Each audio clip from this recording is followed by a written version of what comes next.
You're listening to Civic Media. You can tune into any of our live shows on any radio station across the state with the Civic Media app. Find us in your phone's app store and listen anytime, anywhere. Good morning and welcome to Matt Nair on Air. Jane Matt Nair, Greg Bach, Calvin Butonoff, coming to you live from our home at Radio Park in Racine, where you can always join us.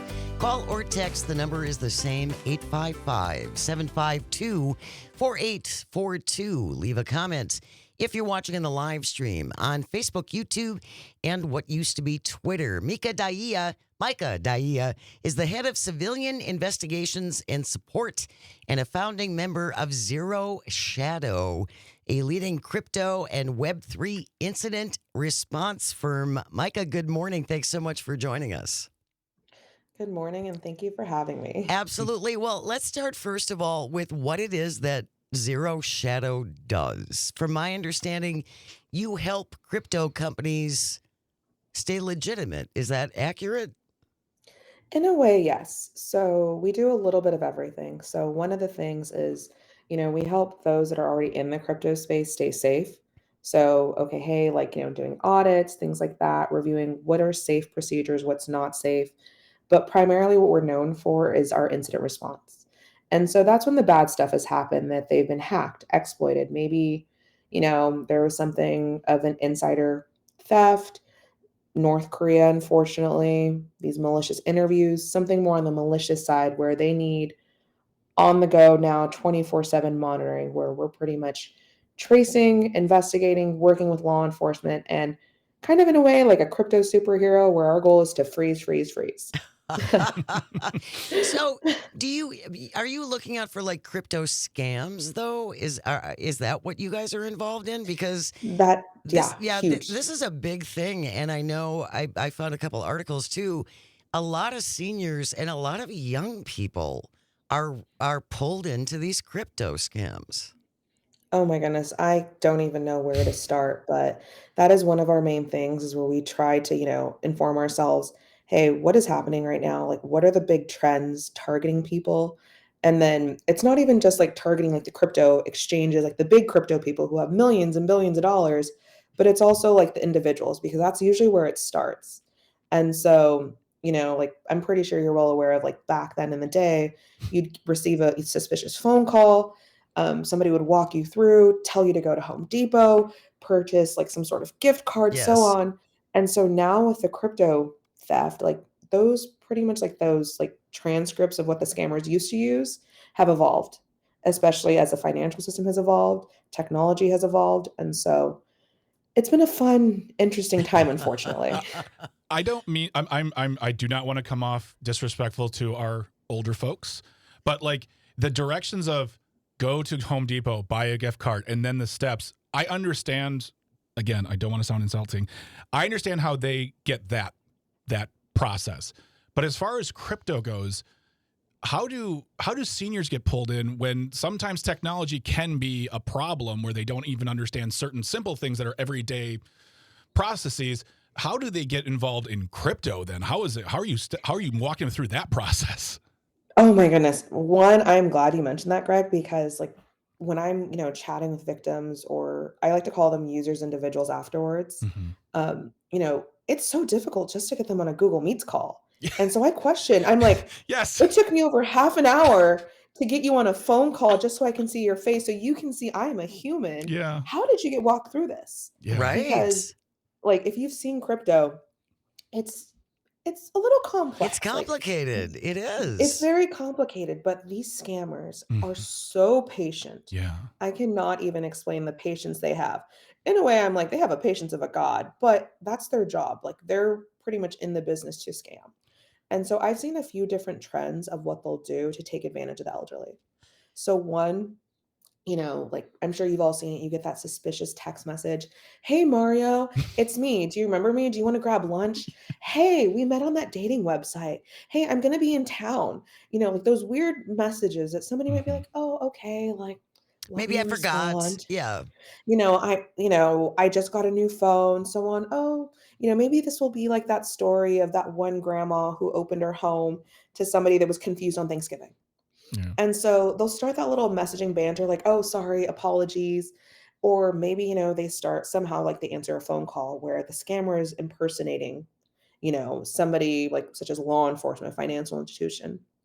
And what they'll do from there is, they'll gauge, okay, hey, this person is not literate when it comes to cryptocurrency. They don't really know anything.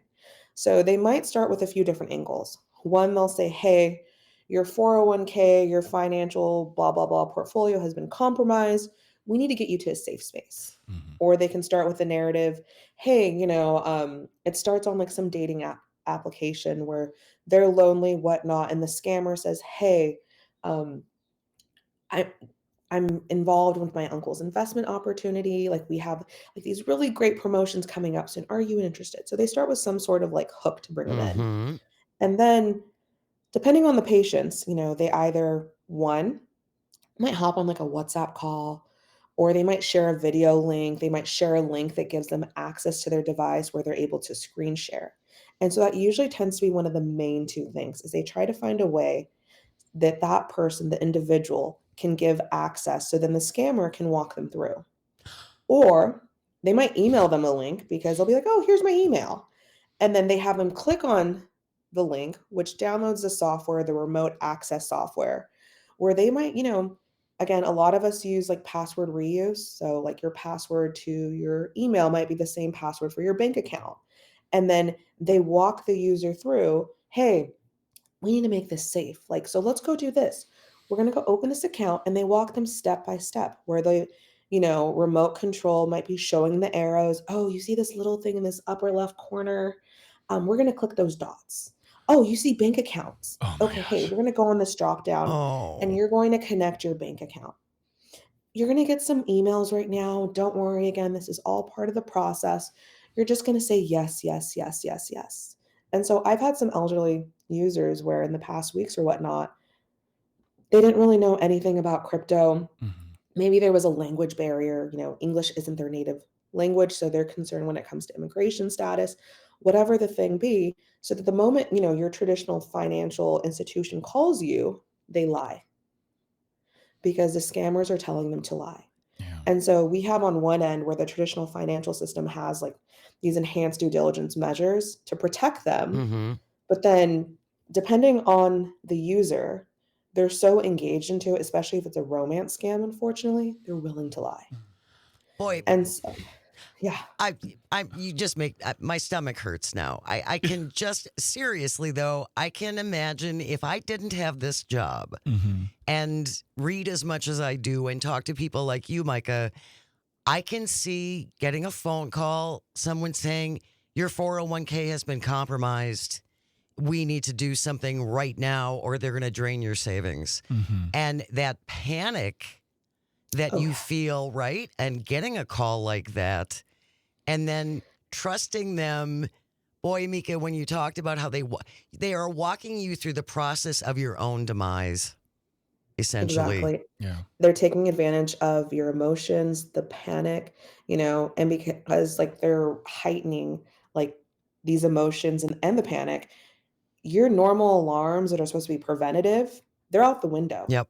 You're seeing things from such a narrow lens because that's what they want you to see. That's what they want you to focus on. Your family members could be calling on you to check in like, hey, if you had answered their phone call, maybe you would have been like, oh, wait, like I shouldn't be doing this. Yeah. The sanity check. Yeah. But when you're in that moment where they're walking you through Oh my gosh. your paranoia, all those alarms, those protective barriers, they go. Well, and And as this you, doesn't just happen. Yeah, it eh, doesn't happen just to elderly people. It right. happens to young people too that are in the system. They're like, I should have known better.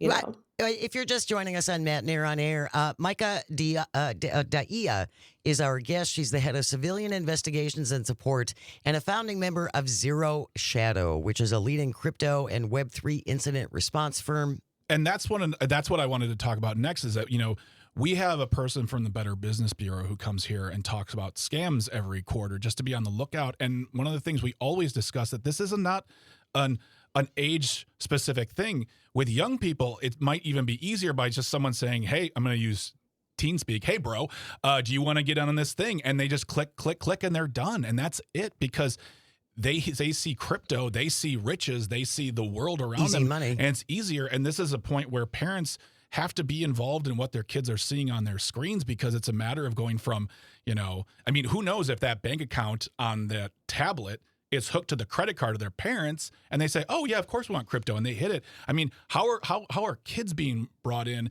and therefore should be protected from these types of scams as well? I think one of the main things is social media. Mm-hmm. They hear about these opportunities from social media, whether they're following some influencer on X, on TikTok, they're following an influencer on YouTube. And, a lot of people read into the comments. And so, especially now with technology, we see that like AI, artificial intelligence, like people are impersonating, celebrities, these fake endorsements, whatnot. They're reading into the conversation threads like, oh, hey, like there's this upcoming like token drop. There's this upcoming, they're giving free crypto tokens, like drop your wallet in the chat now if you want to seize advantage of this. And so they'll be like, oh yeah, I don't want to miss out on this, like the FOMO, fear of Yeah. missing out. Yeah. And so they're clicking on things, they're connecting to things, and they don't realize like, okay, hey, maybe it's like an interesting URL. Like I'll just say tokenairdrop.top. And so they click on this thinking, okay, hey, like if I type in my crypto address, like I type in something, like I'll eventually get this free access. But what they don't realize is that this URL might be a malicious link where maybe they're spying into their device. Maybe they're what we call like a drainer, where they just drain everything. And they're like, why isn't it loading? Like, why am I not getting my free tokens? And it's because they're using that excitement of, the crypto space. I'm going to get rich quick. And they're not thinking these things clearly. Like, as you mentioned, Greg, like they also don't think about like, what are the repercussions of this? Like, let's just say I click on this link. What else is connected to the device I'm using to click on this link? Which is something we see about like the elderly folks. Like, oh, my bank account, my credit card, $20,000 worth, easily gone. Oh my God. Micah, do you guys do any tracking of cryptos that have essentially exploded? I mean, the value was super, super high, and then all of a sudden it was gone. I know there have been a lot of users who have invested in certain cryptos and then have lost everything. Yeah. So one of the things with cryptocurrency is that it's volatile, and it's kind of like the stock market. Like it goes up, it goes down, it's influenced by other factors. But another thing is what we call like these rug pulls, where there are these fake token projects that people want to get in on, but then the owners or the designers behind this project, it all had malicious intent to take people's money and run. And so we focus more so on the latter of like what is illicit, like what is maybe something that we can connect to a previous scam, previous rug pull exit. And so that's one of the things we try to look for is like, how do we get on top of it, of connecting the dots? We're going to continue our conversation with Micah Daia, is the head of civilian investigations and support at Zero Shadow. We're talking crypto and how to stay safe if you are in that sphere. Stay close. You are listening to Matt Nair on Air. This is the Civic Media Radio Network, and we'll be right back. You're listening to Civic Media. Stay up to date on the latest news and information for your local community and Wisconsin by signing up for our free email newsletter. Visit civicmedia.us/email to get started. Good morning and welcome back to Matt Nair on Air. Jane Matt Nair, Greg Bach, Calvinator on the board, coming to you from our studio at Radio Park in Racine. You can join us, 855-752-4842. Leave a comment if you're watching on the live stream on Facebook, YouTube, and what used to be Twitter. Micah Daia. Jeez. I'm just going to call you Micah. We'll just make it easy. Let's go with that. Is head of civilian investigations and support and a founding member of Zero Shadow, a leading crypto and Web3 incident response firm. Thank you so much for being here, Micah. It's been very interesting. In all this discussion, we were just discussing with Micah about how crypto scams, well, I get they're just scams. I was trying to be a more whatever about it, but they're scams. How they target many people. What are the steps folks can take, older and younger, to keep away from this? I mean, not just like, don't click on this, but when you, as you said, when you get a phone call, that fear can be engaged. What can people do in the moment to prepare themselves where if they get that call, they can say, all right, they can hang up, do whatever. What do we do when we get that reach out from those people trying to take our money? So some of the things I've told some people is, one, question everything. Mm-hmm. You know, like think about it like when you were a little kid and you would want to ask your parents for some pocket change and they would ask you why. Like, what is this for? And so hey, that's just one of the things I think of. Yeah. Like, you know, when it comes to like our own family relationships, that we have struggles where if my brother were to ask me for $100, I'd be like, what do you need $100 for? But then oftentimes when it comes to the individuals with the scammers, they don't We even blink just an eye. yeah, They we give, just accept it, right? right, you give them $10,000, $100,000. And so I say with step one, a lot of these often call, especially when it comes to the elderly folks, is you get a weird number. You know, it might be sometimes that they do the same area code Mm-hmm. that where you live, or maybe it's one of those numbers that starts with an 8. And so you're like, okay, maybe this is like associated with a bank, like 888, Mm-hmm. 818, 808. My thing is, if you don't know that phone number, it is not saved in your phone, reject it. If it is important, they will leave a voicemail. Yep. And oftentimes they don't leave voicemails, you know, Mm-hmm. it's just that's it. And then if you're curious, maybe like let's say the next day, you can try and call that phone number and you're going to most likely what's going to happen is it's disconnected. After one day. Like, oh, within one day. Mm-hmm. And that is because either one, those phone numbers they're using are one-time use where they do, you know, they're not even in the US. Oftentimes they're in India, somewhere in Asia, or maybe they're just like some really poop head of like high schoolers, young adults in the US that just, you know, they have nothing better to do. So they're like, hey, let's see who we can scam. Sure. Like take advantage of these people. And so again, don't answer a phone call that you do not know. PJ in the live stream says the same thing. Don't answer phone numbers that you don't recognize. The same goes for emails. Exactly. Yeah. And then let's say they do leave a voicemail. Well, I guess the next thing would be is try and see if you can Google or research that phone number, right? If they say, hey, we're with your bank, you know, hey, we're with this X financial institution, you know, your portfolio, whatnot, I would look at the back of your debit card, the back of your credit card, or maybe go in person to that institution Yeah. and confirm, Mm-hmm. right? Because a lot of people are impersonating. They're saying, hey, I'm with so-and-so. Hey, I'm with law enforcement. But, you know, if you have those resources, go in person, confirm yourself. And they'll be like, hey, no, can you show us that email? Like, can you walk us through? Like, let's look at that phone number. Because oftentimes, if it is connected to an institution and say you didn't answer, in their system, they're going to have some sort of, you know, recording of it if it was them. They'll have a ticket number, they'll have an open case, so on. And so that's the other thing I would recommend is look into it. You know, especially with emails, like those emails you don't recognize or those emails that look legitimate. Another thing might be is like clicking the email header Mm-hmm. is often what happens. I'm sure many of you are familiar with Mm-hmm. is they'll pretend to be like, hey, I'm with Chase Bank or something. But the moment you click that email, you'll see that the actual real identity behind it is, I don't know, rocket launch at gmail.com. It has nothing to do with Chase Bank. And so I think that's the only thing is just try to be a little more meticulous, a little more, you know, eye-opening. And then the most important thing that I've told a lot of people, when you wake up, try not to touch your phone for the first hour because a lot of times I am guilty of this too. Try not to touch your phone for the first hour because a lot of times we don't, you know, We're not awake. We're not aware. And so you're accidentally clicking on things that had you, you know, brushed your teeth, taken a shower, walked the dog, who knows, you'd been like, oh my gosh, like that was a total scam. Like, come on now. Like, Greg knows this from firsthand. Okay, Micah. Yeah. I gotta. In the holiday, I think it was last year. In the holiday, I got a text from USPS saying, "Hey, we just need to confirm some information for your delivery." I'm like, "Oh, I'm getting a lot of stuff delivered." So I clicked on it, I confirmed it, and I gave them my number. And about 10 minutes later, my not sleepy morning brain kicked in, and I went, "What did I just do?" And I looked.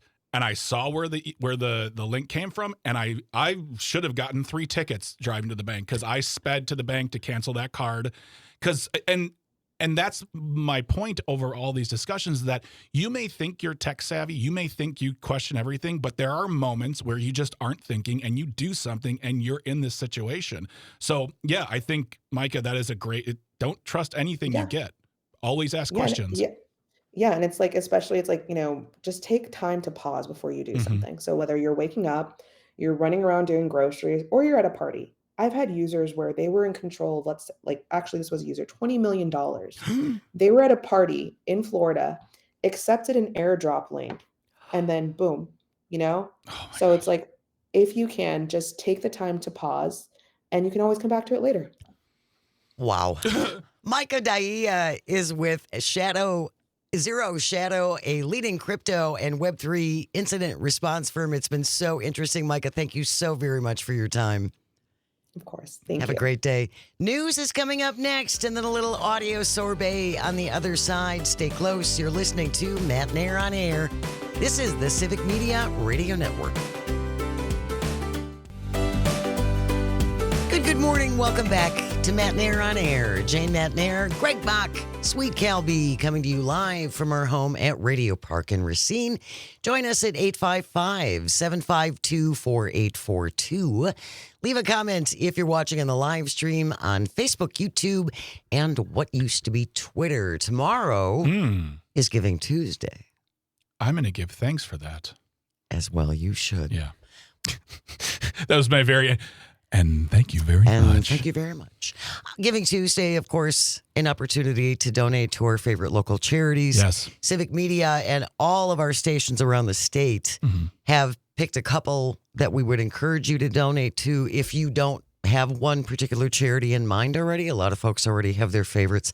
But if you would like to make a donation for Giving Tuesday, we would encourage you to go to the Wisconsin Humane Society, wihumane.org, and also Milwaukee Community Crossroads, which cultivates a vibrant Milwaukee by helping individuals, families, and neighborhoods access basic needs. And looking at, if you go to civicmedia.us, the website, civicmedia.us/give, each station has their own. And I'm looking at ours. It is the Street Angels Milwaukee Outreach. Lovely. Looks to eliminate homelessness through access to basic necessities and resources to break the cycle. So go to the website, check them out, and give if you can, give what you can.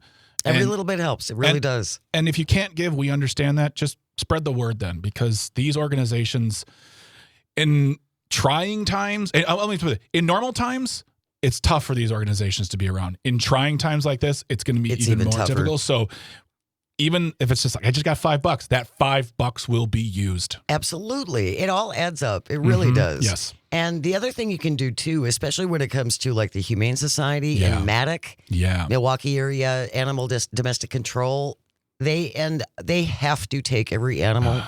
They can't turn any animals away. Yeah. So they are always struggling. A lot of these places have wish lists on their websites of items you might have Yeah. that you can donate. So that's something to check out as well. Doesn't always have to be money. And you can always volunteer. Yes. Because all of these organizations are always looking for more bodies.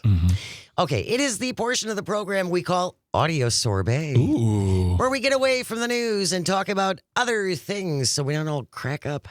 And we're going to do kind of an Audio Sorbet grab bag today. Oh, boy. Holiday weekend related. Oh, boy. Just because a couple things we didn't get around to. We did have a show on Thursday. We did. And again, thank you everyone who called in, who texted in, who were a part of that, who sent us their recipes, Dietrich and Meg. Dietrich and Meg Yes. and Shasta. Yes. Shasta with, oh my good gravy. We're coming to Eau Claire next year. For Thanksgiving. I'll chip in for the food. I can't pay for all of it. I'm not made of money, but man, a Thanksgiving feast with those three, good gravy. And the sous vide. The sous vide preparation. Yes.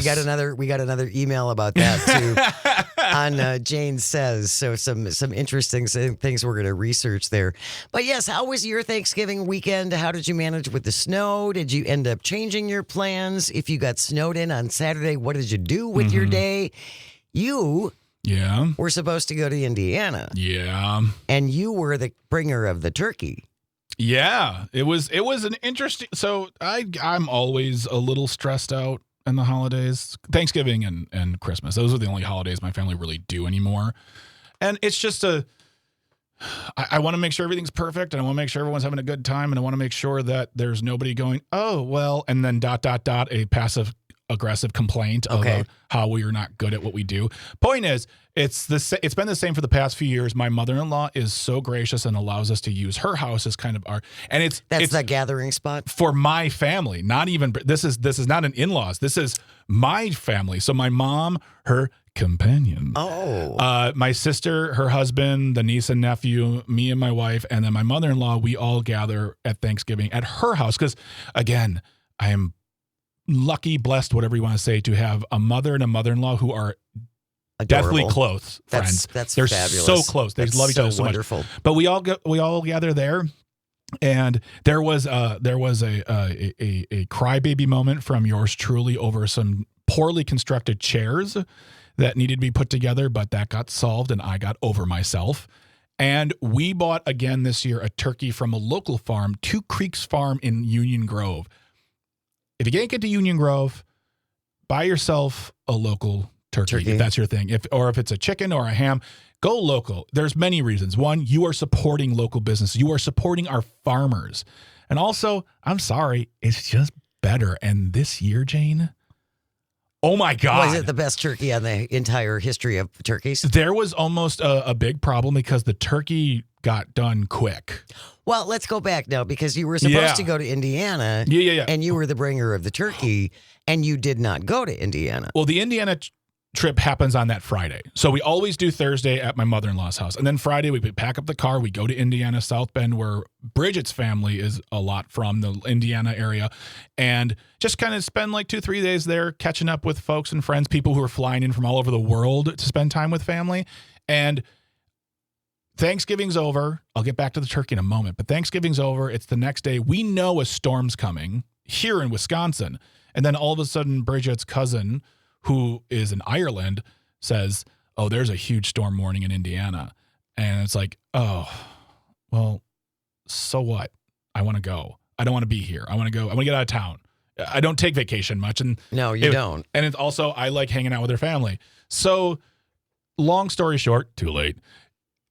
We just decide not to go because the storm that's coming to Indiana is pretty much going to be the same storm we're getting here in Wisconsin. And we decide to cut bait, stay home. We had the dog in daycare for boarding for 2 nights. Oh, wow. So we pulled her out as well. And we just went home. And man, we were so angry on Saturday morning around like 11 o'clock because there was barely any snow at that point. Yeah. And we were very much of the like, We could have made it. yeah. And then we found, well, one, it happened. Then, I mean, yesterday with like, there was, I think in Kenosha, we got between 9 to 11 inches. And also in Indiana, they got walloped in those counties. And there was a huge accident on 94 going southbound to Indiana. So overall, it was just like 2.5 days cuddling up in the house, cozy and nice. Get back to the turkey. Well, you started me up on Indiana. Well, but you were the bringer of the turkey, and you didn't go to Indiana, so you and Bridget ended up with this turkey. But the turkey was made for Thanksgiving on Thursday. Oh, I thought you were taking it with you to Indiana. No, not at any point did I make that clear or apparent or anything. No, we bought the turkey for Thanksgiving on Thursday. Oh, I was confused. So it wasn't just you and Bridget eating turkey for 4 days. No, we had turkey on Thanksgiving night and then we had leftovers. Okay. And this turkey was so well prepared by my wife.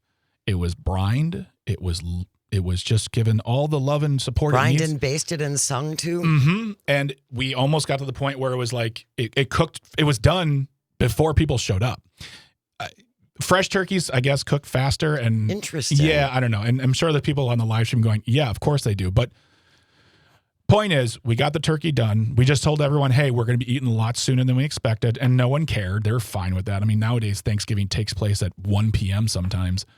But it was the best turkey I've ever had in my life, Jane. I'm still thinking about it. It was the juiciest. Really? I mean, we've all had dry turkey, and that's the big fear. No amount of gravy is going to save this rock of a bird. And I enjoyed not only just great turkey on the day, the leftovers were just as good. And just as moist? Yes!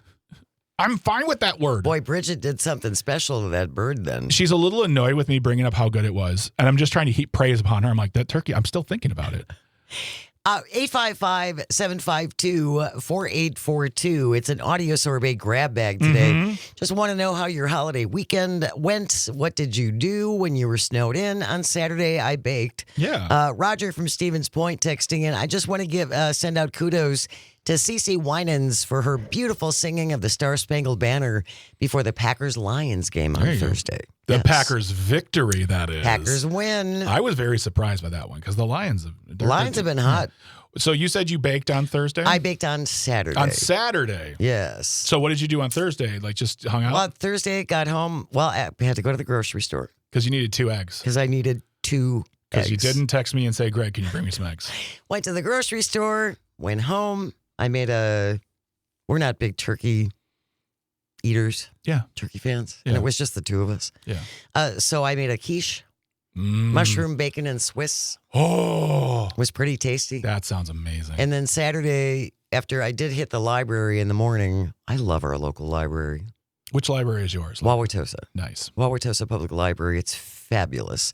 Hit the library, and then I thought, well, we're not going to be going anywhere today because it's going to be snowing all day. So I made cookies Nice. and bars. Oh. So I made some cocoa and pecan Cocoa and pecan. balls, I'll call them. And I added frosting, even though it didn't call for it because I didn't think they were sweet enough. Yeah. And then pecan cream cheese bars. Those turned out pretty. I'm sorry, say that again. Pecan cream cheese bars. Oh, I love cream cheese They're frosting. pretty fabulous. It's cream cheese frosting should be illegal in some states because it's so tasty. I think it should be on everything. Yes, exactly. That sounds awesome. And we were happy at the end. You know, like on Sunday, we're like, you know what? We missed the family, but we also probably missed. Well, it's Bad just weather. the hours. It's the hours of trying to fight your way home. Mm-hmm. Yeah. And I was relieved that you guys didn't go because I was worried about you because I'm the extra mother you never asked for. You're welcome. Thank you. Sure. Calvin, how was your Thanksgiving? Did you guys do anything crazy? Yeah, no, it was a pretty basic and boring Thanksgiving. Not boring, it was good. Our turkey turned out a little dry, but I will take responsibility for that. Did you cook Oh. the turkey? I didn't cook the turkey. I helped season it and I put it in the oven. Then my mom was in the hot tub with my sister. It doesn't sound, it's not as fancy as it sounds, but so I basted it around 3:45 and it probably needed to be pulled then, but it stayed in for another half hour, 45 minutes. It didn't ruin it. It was edible. It was just a little on the dry side. Okay. Did you only baste it once? No, they were basting it earlier. I was doing it the final base. The final I was- basting. And it probably should have been pulled then. But then my mom made a turkey pot pie yesterday for dinner with the Ooh. leftovers. And my mom, I will say, is a decent cook. She's not overly adventurous, but she knocked this one out of the park. Is it it was great? really good. Yeah. A pot pie done correctly Mm-hmm. is one of the most wonderful comfort foods. I have not had a pot pie since I was a little kid. You might be overdue. I might be overdue. Can I tell a really quick fun story? Yes. So we ordered a lot of our stuff from Festival Foods in Kenosha. We ordered the stuffing, the mashed potatoes, and the macaroni and cheese. We ordered it like a month ago on their pre-order thing. And I got there, and they were like, we can't find your order. I'm like, okay. And they said, it's no problem. We can get everything put together. They looked for a long time. And they said, we're sorry, we don't have it. We can put it together. It's not about a problem. We have everything here. I said, yeah, no problem. And at one point, the lady, as she's preparing, she goes, can I just say thank you for your patience and not yelling at me? A lot of people have yelled at me today. I'm like, no problem. Thank you for not yelling. Yeah, Thank you. that's where we're at. Thank you. All right. When we return, we're to wrap up the show with this shouldn't be a thing. Look at that Escargot edition. I know, it just makes me happy. You're listening to Matt Nair on air. This is the Civic Media Radio Network. You're listening to Civic Media. Find the latest news, information, and archives of all your favorite shows on the Civic Media website, civicmedia.us. Good morning. Welcome back to Matt Nair on air. Jane Matt Nair, Greg Bach, Dr. Slide on the board, coming to you from our home at Radio Park in Racine. Join us at 855-752-4842 on the live stream. You can watch on Facebook, YouTube, and what used to be Twitter. Coming up on the show tomorrow, Pat Kreitlow, host of Mornings with Pat Kreitlow across the network from 6 to 9. He will be here after the 9:30 news for Audio Sorbet tomorrow. We are going to be joined by Civic Media's, we call her the genie of just about everything. Terry Barr will be here for a little slice of Wisconsin. She does great stories. If you go to our website, civicmedia.us, and along with our fabulous news department, Terry Barr does a lot of articles and stuff that end up on our website that are really, really great. And speaking of, you can always subscribe to our newsletter. Absolutely. Go to civicmediatoday.substack.com. It is a wonderful distillation of all the days, I would say the previous days and today. Yeah. It's hard to explain that because you're going to be getting clips from shows that are happening in the morning, stuff from happening yesterday afternoon, stories people are working on, podcast information, just sort of like everything happening in the Civic Media universe sent to you once a day in the afternoon in Civic Media Today. It's absolutely free. Go to civicmediatoday.substack.com and you can sign up right there. It's great. I mean, it's really growing. It's popular and people are really liking what they're getting. Make sure also you have the Civic Media app, which is absolutely free. Because our Text to Win grown-up gift list contest is underway. Tom Hartman is going to have another keyword for you coming up after 11 o'clock and then in the 1 o'clock hour and then with John and Gordy later on today and Pete Schwaba later on as well. So 2 weeks. We have 2 weeks for our Text to Win grown-up gift list contest. 2 weeks of something else, too. 2 weeks of something else. Yes, it is the final countdown here. Final countdown. Final countdown. Tomorrow, 9 days. 9 days. 9 days to go till I retire. We're going to be hearing some fun stuff, having fun people on, so stick around and share your memories of Jane as we get closer and closer to December the 12th. December the 12th. All right, Calvin, whoosh, it's 10:55. That means it's time for This Shouldn't Be a Thing. If you ever find a thing you think this should not be, send it into Greg and me at janesays@civicmedia.us. JANESAYS. Jane Says at civicmedia.us. Calvin found this from CNN. Catherine Nichols, the lucky one with the byline. The headline reads, more than $100,000 worth of escargot stolen from French snail farmer. More than $100,000 worth of escargot stolen from French snail farmer, leaving the supplier scrambling to replenish the snails in time for the holiday season. This is not really the post we thought we would write. Approaching the holidays, L'Escargot de Grande Cruz wrote in a post on Facebook on Tuesday, we were victims of a burglary. Our stock of fresh and frozen snails were stolen. The family business breeds about 350,000 snails a year. My goodness. Preparing them with the greatest care. The snail theft is a shock, incomprehensible, and a real blow for all the team. The farm, based in Bouzet in northeastern France, said that thieves entered the farm undetected, broke into the buildings housing the snails. It's not like they had to chase them down. The fence surrounding the property had been cut. Once inside, the thieves found shelves full of snails. In jars, fresh, frozen. Some of the stock taken was not ready for consumption. The shells of the shells had not been cleaned. The butter had not been made. You cannot consume it directly. So if you're one of those guys who helped yourself, don't just be popping them in your mouth. Well, we know who stole them if they do that. All of a sudden, people dropping dead from bad snails. From bad snails. Maybe they're part of it. Jane, give me a one-sentence overview of this story really quick. I just want to do something for you. Okay, do you tell what happened? What happened? Escargot supplier has his snail stolen. Sacre bleu! There we go. Okay. You've been waiting for that. I have been waiting for that. Other snail farmers, fortunately, have stepped in to help sell some of their stock at reduced prices. I've never had escargot. That wouldn't be my go-to. Your escargot go-to? That wouldn't be it either. Yeah. But hopefully they'll recover. I've never had escargot, and I've only had... I've had oysters once. Is there a difference between oysters and clams and mussels? Sorry. Very slight. I think they're very slight differences. All four, they're all mollusks.